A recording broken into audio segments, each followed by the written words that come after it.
Hi friends, in this video we are going to learn how to enable the Developer tab in MS Excel.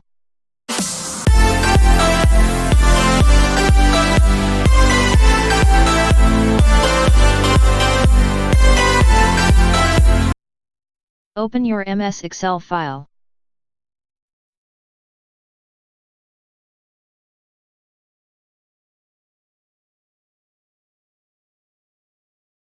Now, right-click on ribbon and select the Customize ribbon option.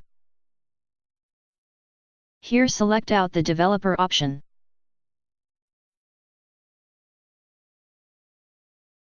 Click the OK button. Vav! We had successfully enabled the Developer tab. That's all in this video.